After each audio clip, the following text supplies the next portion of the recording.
And we're back in the room once again, ladies and gentlemen. Welcome back to the gift that keeps on giving, the Cayman Show. With I, the Cayman. Now, joining me today, two friends of mine, and a treat for you all as we patiently wait in the wings for the highly anticipated premiere of Knuckles. It gives me great pleasure to introduce to you the writer, the lead actor, Mr. Anthony Bunko, Mr. Paul Black. Welcome to the show. How the devil are we? Can I just start by saying we're waiting for it to render, so we might as well just stop the interview. Fantastic. Ta-da. You know, yeah, we're still waiting. We're still waiting at the moment. We've seen rough drafts, so we're still waiting for the final one to pop up. Organisation is the key, boys. Fantastic. Just wing it. That's key for me. That's key for me. That's how I kind of roll. And yeah, waiting for it to render is kind of key on this show. So you're in the right place, gents. You're in the right place. So yeah, we'll talk. Obviously, we'll lead into how this has all come about, where it's all come from, and where it's heading. But obviously, there's a lot of history around Gurnwah now. Let's talk a little bit about that. So, Gurnwah Productions formed in 2015. Correct me if I'm wrong. Yeah, I think so. Yeah. Kicked off with The Wizard of Gurnwah. Went on a year later. Then was followed up by OMG. Many other claims to fame, which I'm sure we'll get into. But first of all, I guess, how, where, when, and why did Gurnwah Productions all come about? Talk us through a little bit of the journey from then through to now, if you will, without giving too much away about the present. Yeah, well, I think for some bizarre reason, I always wanted to write the play, even though Merthyr's not a theatre town. And I had an idea for Wizard of Gurnwah, which is a spoof of the Wizard of Oz. And I didn't know what to do with it. I didn't know any actors, didn't know any directors, didn't know theatre. And then from a friend of a friend, I met Neil in Witherspoons, and who's been in theatre for probably since he was a baby.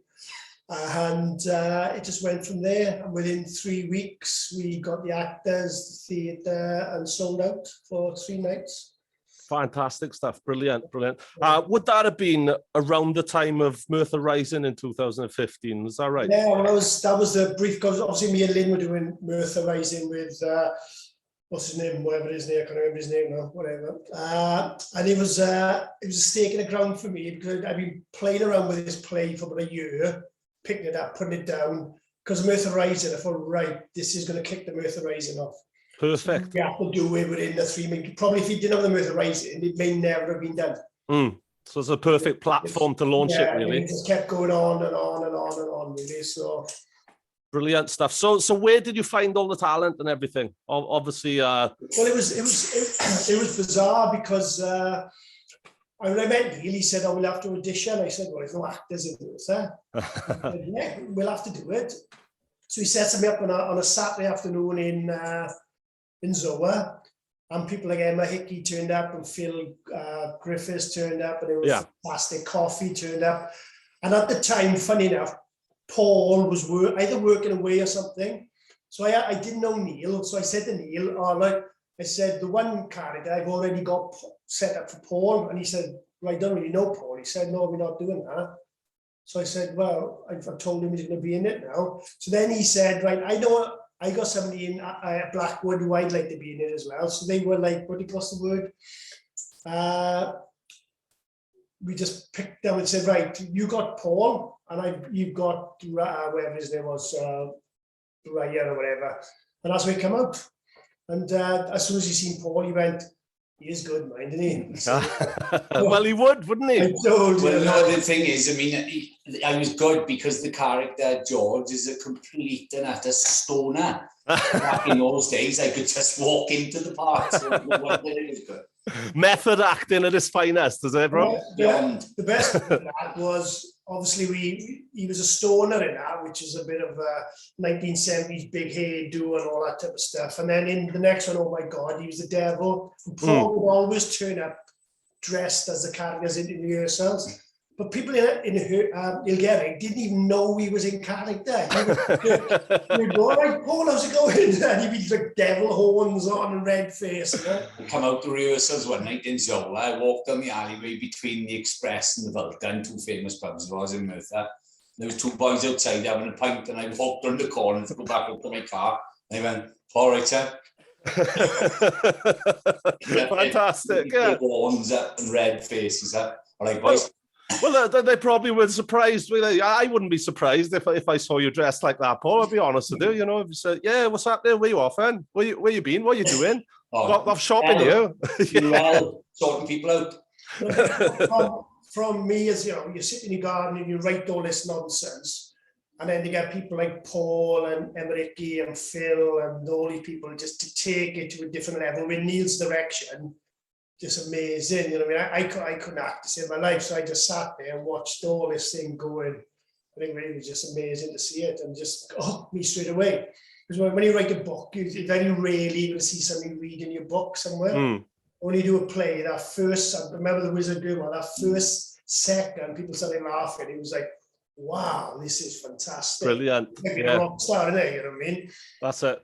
Fantastic stuff. That was awesome. So at that point of startup then, had you already considered this is going to go on to other things? You're going to step on from Gurnwah to other plays, other productions then, or was it just a one-off initially? Sorry, it was a little bit before that as well, if I remember. It was like a lot of, some of it we were messing around with. I was living away, I was living in Dublin at the time. When I come back to Wales, I discovered the rag, you know, the boys in the rag and stuff. Oh yeah, Merthyr rag. Yeah, Merthyr rag. So I mean, some of it was absolutely hysterical, you know what I mean? But there was a character in there called, I mean, you know, everybody in Merthyr says, all right, George, you know. Oh yeah. So he was like called Mucker George or whatever his name was, you know. And so I know him. I think we all do. Lives on Brecon Road. Yeah. In every house in Brecon Road he lives. He's there, right, son? But we started messing around with like radio plays from the rag and doing like little bits of adverts. We had loads of fun there, didn't we? Yeah. And then it was like it sort of grew from there. Like I didn't know he was writing a play then as well, you know. So he mentioned to me, I've got something like the play, like the radio stuff we done, the radio play, we do all different voices. So was it a Gurnwah? I thought, oh, another Wizard of Oz, you know what I mean? But it wasn't just another Wizard of Oz at all. It was right out there, and it well, critical acclaim out there. It was great. It just we put it on over Aberdeen. That's right. Was it the Coliseum in Aberdeen? Is that right? Sold out 600 people. That's fantastic. Well done. That's massive. That's brilliant. I think the biggest thing for me was, obviously, Merthyr's never been a theatre town. People have gone to theatre. They got a Cardiff or Swansea or whatever. Yeah. And I used to go to theatre, and I used to play for Downers Rugby Club, but I was afraid to say I'm going to the theatre. I get you. I can relate. Yeah. I mean, drink wine as well. I do. One glass of milk. Yeah. But I think, especially the first couple of Wizards was, out of the 80% of the people that come there had never been to the theatre before. I think we had music going, we had people joining in. I remember Kevin Allen came to see it, who wrote Twin Towns, and he said, "Yeah, this is what theatre is all about." People in the audience were shouting, they were drunk. Oh yeah, and people came dressed, didn't they, as the characters? They came dressed as Dorothy and stuff, and the steroid heads from the wrong they were actually there. Yeah. But they came dressed, didn't they? And it was brilliant. It was great. And George's character throughout the night, I think a friend of yours, Mikey Mohan. Oh yeah. He made some props for us. And George, because he was such a stoner, his like backstory is like he's a bit of a roadie and been road crew for different bands. But he starts off with a joint about this big. Okay, and then he gets bigger and big all the way through the day. So he had made these joints, right, like traffic cones. Yeah, like Cheech and Chong. Like. Yeah, I had to blow on them and he shoved them full of talcum powder. Brilliant. And the last joint, to actually it was on a stick with wheels on the ground. It came out before I did. Around the corner. But I can remember I was just about to get over the lines at one point, and I sucked instead of blue. I sucked instead of blue, so I was coughing bloody talcum powder out there. It was a great laugh. Nightmare. That joint in my garage. I'd love to see it sometime. I'd love to see it. No many people can say they keep a joint in the garage. Well, so you'd be surprised, mind, wouldn't you? Huh? When you would do it. So then, sorry, we've written two comedies. and I just wanted to write something a bit darker because I think we all live in Merthyr in violent times, and I had these stories on my head. And then the next thing we wrote was Breathe, which is only 4 people in it, I think. 6 people in it. And I think it just blew people away, really, because people were expecting the nonsense. And, just a different dynamic completely then. And I always remember in the Red House, we done it 3 or 4 nights when the only thing no one actually spoke for 2 hours. So Paul's character, which is Knuckles, which come from, and we'll talk about that later on, was Paul would be on stage for 45 minutes by himself doing a monologue. No one would say a word. It was just a real bizarre feeling. Yeah. The madness of Wizard of Gurnwah, where everybody's drunk and shouting, to just silence, but people just listening to talking. Intense, like intensely listening. As well, because I mean, as you know, I've performed so many times over the years out front singing or even drumming in a band. But I've never experienced that sort of intensity of performance before, and I think that's what bit me to the more toward the acting side rather than. I mean, my father wanted me to be an actor because I used to do like John Lennon impressions for him and stuff when I was a kid, so he always knew I was good with voices. But I just once I was behind the kit when I started, I seen all the front men, people like you. That's it, yeah. I thought I'm going out there. Then as I got older and more wrinklier, I went back on the drum kit. So then it seems better now just to be out on your own in the middle of the stage. No, seriously, that silence and that they just, you can go, you've got to project in a theatre, but I've been taught, but it's like you can say the smallest of things and people are hanging on every single word. It's different to singing a song. Yeah. It's similar to singing a cappella, but you've got that everybody's hanging on because they want to know what's next. Yeah, they're waiting on your every word. The song, they know the lyrics maybe. So people are thinking, what is going to happen now? Or what is he going to say? But when you've got that complete silence in a theatre environment, I'd never experienced that before. So to me, that was the clincher. Brilliant. Palm of your hand job, innit? Pardon it? Palm of your hand job, innit? You know, they're in the palm of your hand, literally just waiting. It's not just watching you. I think they generally take on board what you're saying, and then they get brought in by the writing, the whole ambience, the whole thing, you know. The connection, innit? Connecting with them. Yeah. There was with Breathe, and just as I said, the right day, you want to make people laugh or whatever. We made people laugh in Breathe, but also cry. You know what I mean? And that's quite a difficult thing to do, I would have thought, you know what I mean? And it was quite funny because obviously we've been rehearsing it for 3 months. So to us, it was just normal. So you had people bawling their eyes out because it was quite a dark story, especially the end one. And there's me and Neil eating blackjacks up at the top. Great stuff, man. It was over the quiet parts, setting out an example for rock.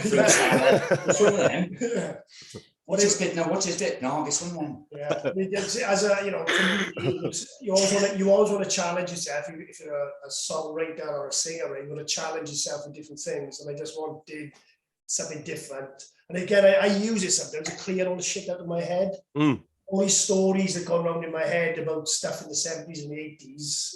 A lot of them has been, well, when we talk about Knuckles, the 3 stories or the 4 stories in Knuckles is all to do with stories I was either seen or been told about Merthyr. I can relate to that a lot, getting stuff out of your head. I write songs, or I have wrote songs for years as well, and that's that's the whole I've been telling you about. Hey, I thought you were on your best behaviour tonight, Mr. Black. Smiling and everything.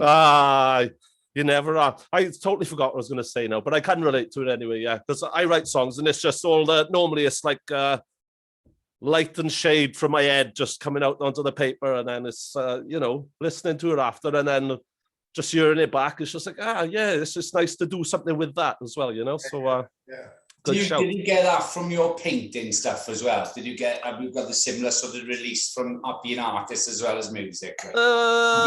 It's more of a time thing for me, that is, to be honest with you. The end result, we wouldn't talk about that really, will we?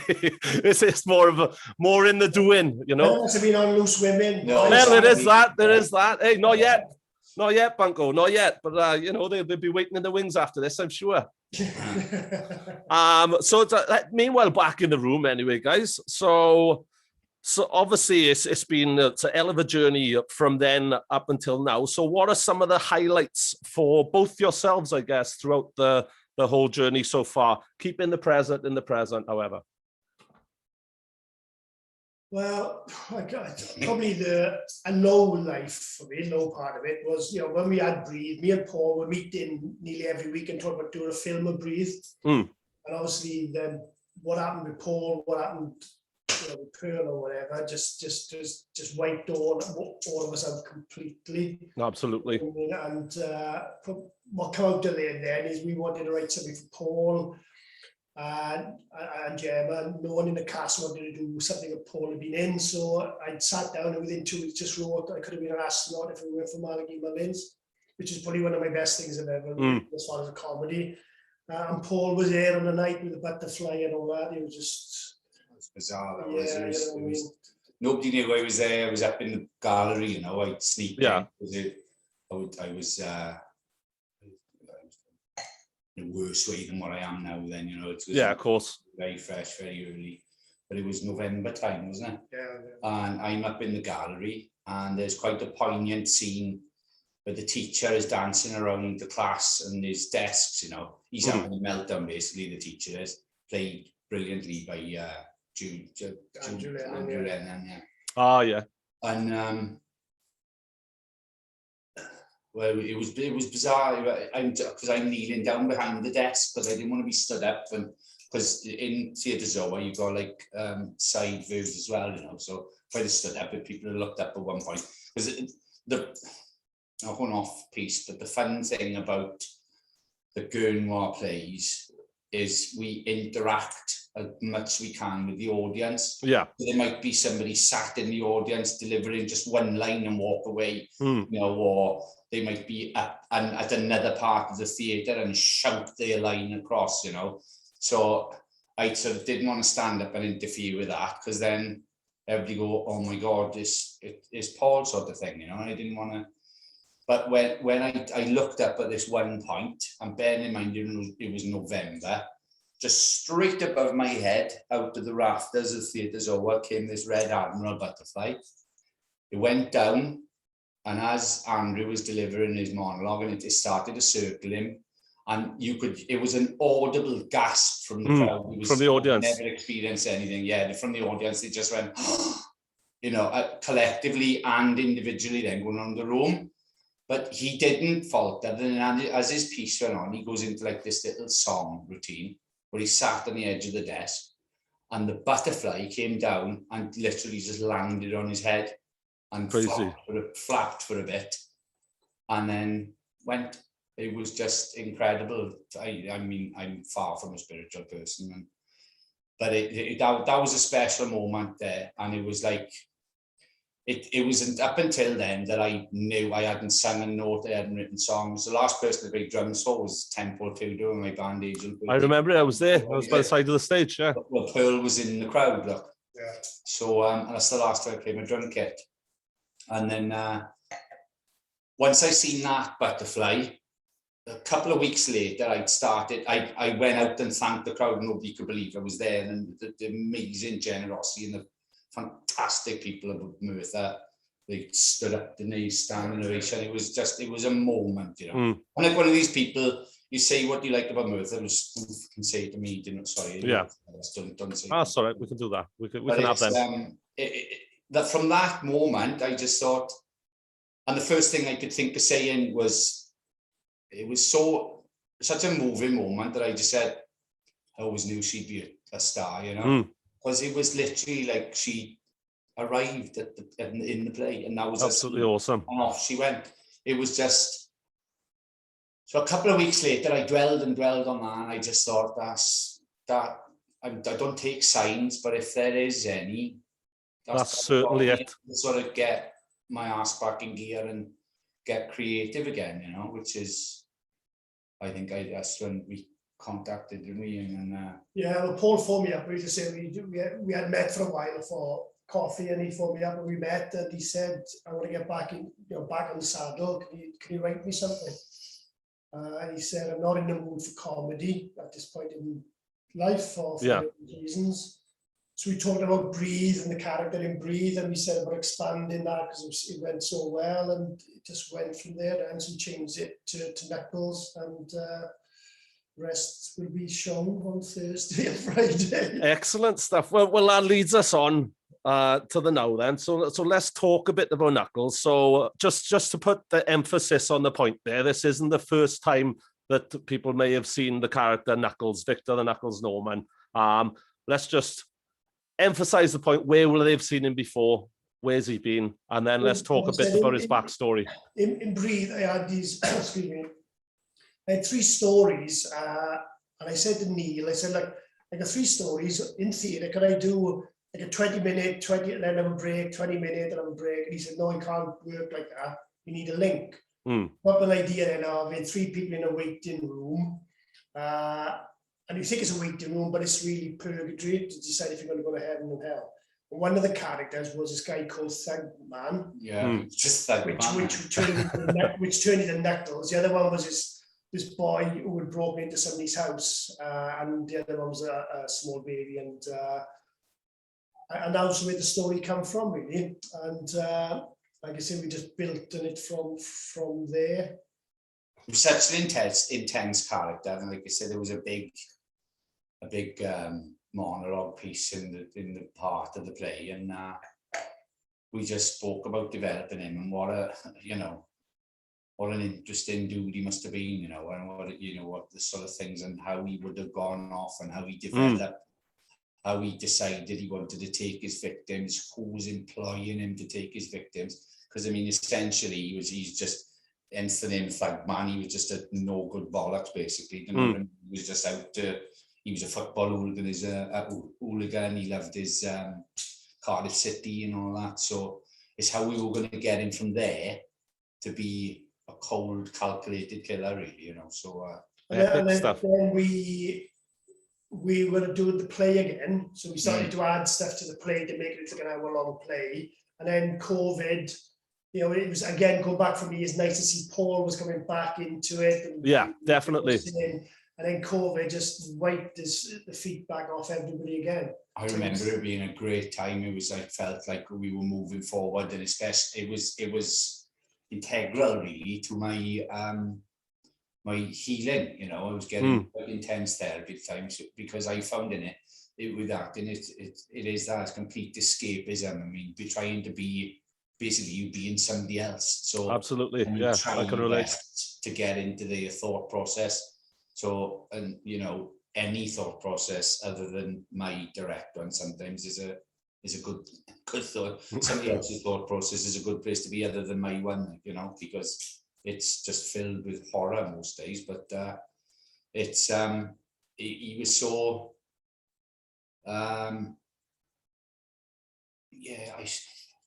it was a weird one, really. Sorry. Yeah.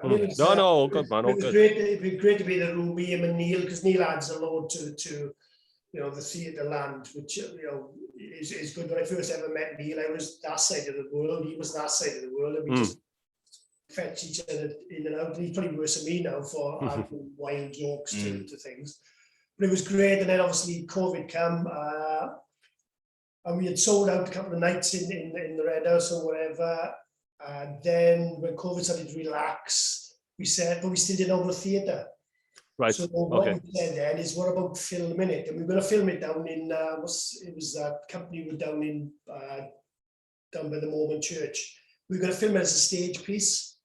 And fair play, Luke Walters turned up, and we were all here, we were going there, we'll film it now, we'll film it in a day. And Luke said, let's film it for real, out in location. We all went, awesome.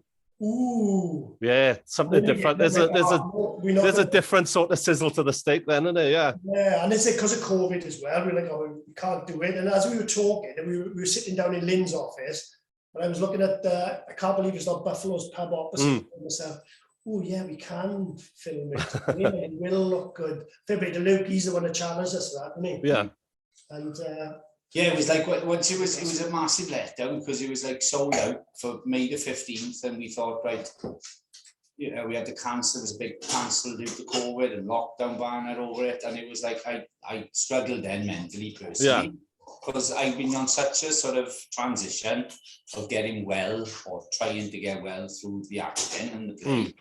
But then for that to hit, but it was around the time where, I mean, a lot of people started to do it, and I guess yourself included. I mean, people were doing online stuff because nobody could go anywhere. So I mean, that's right. Yeah, it was like a new world for everyone, wasn't it? You know. And I seen this piece on the news one night of Maureen Lipman was delivering this monologue from just sat on a bench in the theatre with nobody in it, and essentially still doing the play. She's delivering the play, but online, you know. Yeah. And originally we thought of putting like little clips of the play out just on the stage to sort of, you know, drip feed people again. We could say, don't worry, we haven't forgotten you. Because I mean, again, the goodness of people, we sold the play out. Amazing. So we, you know, we wanted to sort of get people to think, well, we haven't forgotten about the play's coming back.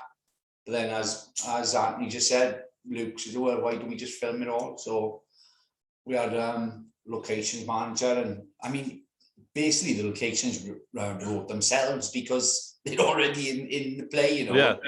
Because he's so particular about detail and, you know, I mean, I'm not surprised there's a line in there that Di Date's fingernail was exactly 3.5 inches long.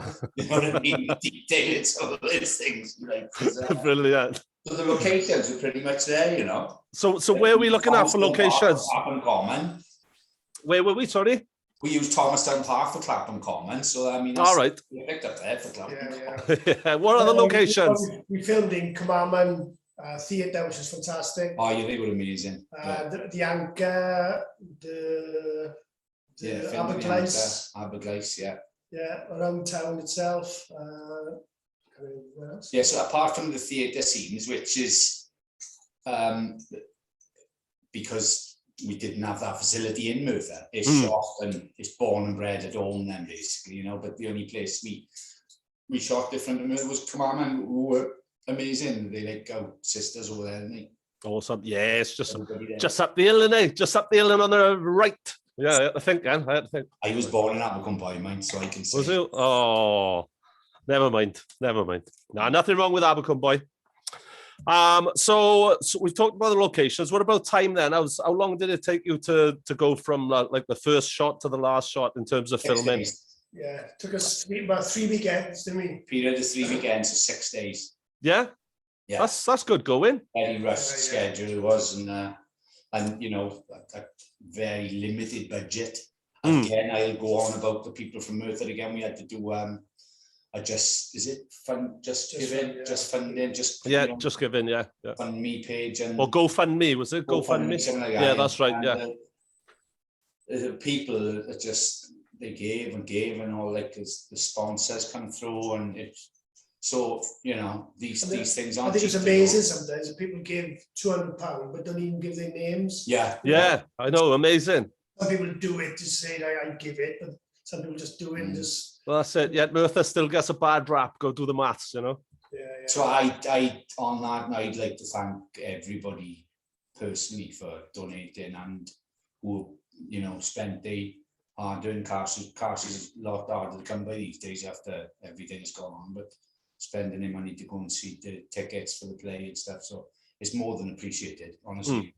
Good, and I'm sure they know it, man. I'm sure they know it. You know, an upside of COVID for me was because I'm self-employed, so I didn't work for like 8 months because of obviously COVID. And I was lucky enough to work on La Cha-Cha with Kevin Allen. And when I was there, I met Sean Tudor Owen, and me and him got really friendly. He was in Twin Towns and all this stuff. And I give him this thing called Home, which is another part of Breathe. And the next thing I heard of him was we producing this. I got £10,000. Bob Pugh was going to direct it. And it was all done. And we had done this just before we done this one. So it weren't as, when we done Knuckles, they weren't as frightened to me because I'd seen how, you know, producing things, how it worked, it's just organising, getting it there on time. And Home was, touch wood, you'll see it when you're there, has won a load of awards. It's really, really good. So when we done Knuckles, it was right, guys. It's got to be to that set standard. The bar already, you know. Yeah. It gave us, and to be honest, 3 weeks ago, I didn't think we were there. No. but Bradley's been working on it, Bradley Scott, Luke's been working on it, Richie Evans have been working on it, and again, touch wood, they're there. But Bradley Scott has pulled, I don't know, he's pulled all the rabbits out and then a big twinkle at the end of it. He's just been incredible. Yeah. Fantastic. Shout out to you, Bradley. Yeah, and we met. And to be fair, Luke and all his team, like, they were great. Oh, they were great. You know what I mean? Fantastic. They were, for that 3 weeks, 6 days, they were there on time. And it was great to see, to me, as I sit at the back, Paul come alive with these guys as well. They loved him, you know what I mean? Tigers and that, they were best friends, and it was a great period, you know what I mean? I didn't know it was going to come out, mind, and we were filming it. I was like, oh shit. It was a great time. Well, we'll see in a couple of days, I guess, will we? Yeah. Yeah, we've been to put in. It's only I think it's only 4 I've seen it yet. So yeah. Brilliant. Oh, so I was going to come on to that. You guys have seen it, yeah? We've seen rough cuts. We still haven't seen the finished edit. You haven't seen the finished edit, but you've seen. We're waiting for it to come on the phone now. Right, you are brilliant stuff. Yeah. You did a great job, Paul. Epic, brilliant stuff. Hey, so I've no doubt about it, so heart and soul.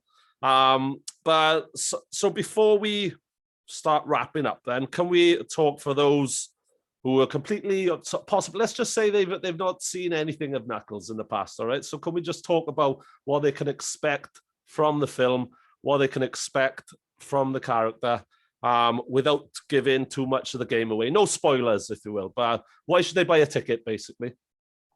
Well, I think it's out at the right time of year.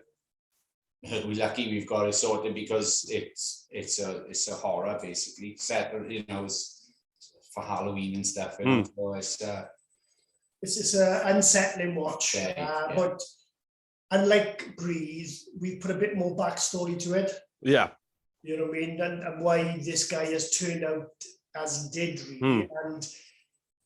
Same as everybody in life, you get to these crossroads and you could either go one way and you could be a completely different person to where you are now. So when you start off with, you don't really like Knuckles because he is quite a violent character. But when you start looking at his backstory, you go, but if that didn't happen, he could have gone here. He could have done Wales football, he could have done this, he could have done that. Brilliant. Marriage, you know what I mean? And we all, all of us go through those times in lives. You know what I mean? And it's it's not an easy watch. You know what I mean? It is quite violent. We don't purposely show violence on it, but you can get by the taste of it that it is violent. And as I said to me, there's 3 or 4 different stories in the film, and they're all stories I've either been involved with or I've heard about Merthyr. Yeah. You know what I mean? I won't give the stories away yet. Yeah. Let's not chuck any spoilers in there. Yeah, we will. You've already touched on a little bit when we're talking about Breathe, so it already touched a little bit about the story. So I won't repeat it, but it's kind of that air of mystery to it. You know what I mean? So it's it's very cathartic experience to play. Brilliant. Excellent stuff. It was the first time we done a particular scene, and it involved a lot of blood, and it's the first time that I'd seen, although be it fake, that amount of blood since I'm with you, brother. I was there at the I was with that, Yeah. So from that point of view, again, I'm trying to take it on board as all being a positive and a positive trajectory then of a healing process, But definitely is, man. Definitely is. I thought I can't do this, but it was great. Yeah. It's weird to go. You looking at like Breathe, and I seen Home, the film, and Sean does an incredible job. But seeing like there's a character in Home that I'm pretty much sat next to in Breathe, so it's like his whole backstory then comes into place. It's great. It's really, laid in bare. Brilliant. Yeah, Epic. Cool. Well, from my point, it is genuinely really nice to see you back at it, man, as well. I mean, with the hand on my heart, like, honestly, it really is. And I can clearly see it's something you love, something you're passionate about, and something you enjoy doing, And it's great. glasses are off to you. So premiere is this weekend, yeah? Thursday, Friday, yeah. Thursday and Friday. Tickets still available? I did hear a little dicky bird tell me it's sold out. There's about a handful of tickets left for the Friday. We can put some more seats in if we want. And we've just been told by Neil what we put out is gone. So we make one roll out. And yeah, and say the mayor's come in and all that type of stuff. So a couple of movers and shakers in Merthyr. I think all the sponsors, all the people who donated, and so I think people will be hopefully quite shocked by what you can do. And again, there's so many talented people in Merthyr. You know what I mean? So many good actors and film directors and all this type of stuff. And things with cameras and our phones, you can do stuff. So hopefully people just go out and do it. Don't worry about sponsorship. Just go and do That's it. Grab a gang of creative people around you and just go and do some of this stuff. Yeah, absolutely. Yeah, definitely. Oh, brilliant. You like me and you get too old. You're never too old. You're never too old. Jumping on the back of stuff. Opening cards break. Brilliant. Great stuff. Well, you're the lead actor in this one. Come on, it's fantastic. It's going to be awesome. I can't wait to see it. I'm intrigued. I'm really intrigued. And I know people watching, people listening will be intrigued. And where can we get tickets from? That's the $1 million question. Direct from the Red House? No, not for Red House. It's the best thing is on the Gurnwah Facebook page. Excellent I don't know the name. Neil deals and all that type of stuff. He's our expert when it comes to all that. I can't even switch a computer on really. No worries. Hey, chances are if they're watching this, they know to use Facebook. So look for Gurnwah Productions on Facebook. Job done. I'll even drop the link in for them in the video description here, just to make it a little bit easier. Yeah, and the other thing to say as well is that we're doing the actual play of it in a month's time, end of November. Excellent. As well. Brilliant.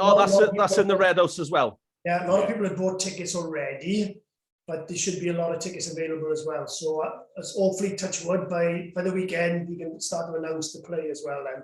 Brilliant stuff. Paul and Neil are actually, and the play will be different as well, so we're going to add some different stuff to it as well. Yeah. Excellent. Well, gents, the characters, so it's like it's like they said, the other supporting actors are brilliant, but the stage play is a lot more. I'm glad we started. Yeah, I'm glad I learned with Neil's direction on the stage, and then took it to the film, because it's a completely different transition. And then because you're the only one on stage in the play, it's tough. Then you know what I mean. So all that's it's the experience. You just literally get lost in it. So we're hoping to do you've seen the film, now come see the play. So yeah, brilliant. And I'm sure people will. I'm sure they'll be out in the masses for it. So we'll have Christmas dolls and Paul out as well. Yeah. Hey, perfect. Put me down for one of them, man. We're going to stretch it. The Knuckles Christmas album available on KTEL. Hey, there we are. Happy days. In the morning, featuring all your favourites. I'm all over that. Yeah. Brilliant stuff like that. Yeah, I strangle her with my favourite belt. Perfect. Fantastic. Slippers and Starville. All your favourite Christmas songs. Got to get a copy. I hope I get one in my stocking this year. Fred and Rosie doing the backing vocals. Oh God! Calm down now, boys. Especially me. I'm like, jump into the bit. I know. That's why I forgot what I was saying at one point. Because he's censoring in my own head. I know. Well, it was always going to be a dangerous interview, this one, wasn't it? But we've got through it. Smell the roses, I think, boys. So fantastic. I said to Sean Smith earlier, I was blackout clang name drop. Yeah. I said, "Come on the Cayman show tonight." I said, "But I've got to behave." Don't behave. Don't behave. Tell him the Kegel podcast told you not to behave. Well, in fairness, you've semi-behaved, all right? There's been moments, but you've generally been okay. There it is, man. There it is. That'll get people liking, subscribing, and commenting. That's for sure. There was a spider up in the corner. The size of spiders in people's houses moment. Massive, but massive. Let me tell you, I know. Crazy. I went to get a coat out of the air cupboard the other day. Ended up walking out into the rain soaking wet, but that's another story. But gentlemen, good luck with it all for this weekend. It's going to be awesome, I'm sure. Good luck with the stage performance in November. And if we want to come back on and have another chat about it in time, let's do that. Let's have a laugh. Let's keep talking. Cheers, fantastic. I wish you nothing but the best, gentlemen. Paul, we'll see you Friday or whatever, right? Yeah. Fantastic, excellent, gentlemen. Looking forward to it. Paul, I'd like to say Anthony. thank you, quick thank you to everybody as well, and the Valley Commandos Motorcycle Club and the Hells Angels Motorcycle Club. I'd like to thank them for being supportive and everything I've done. And I'd like to say thank you everybody in I'd like to say thank you to the Clash, Joe Strummer, Paul Singer, Forehead, and blah blah blah. They've been punk rock. Thanks. Thank you, everybody. Everybody, thank you. Paul Black, Anthony Bunko. One another thing. Can I just piss off? Not yet. Paul Black and Anthony Bunko on the Cayman Show. Woohoo! You rule.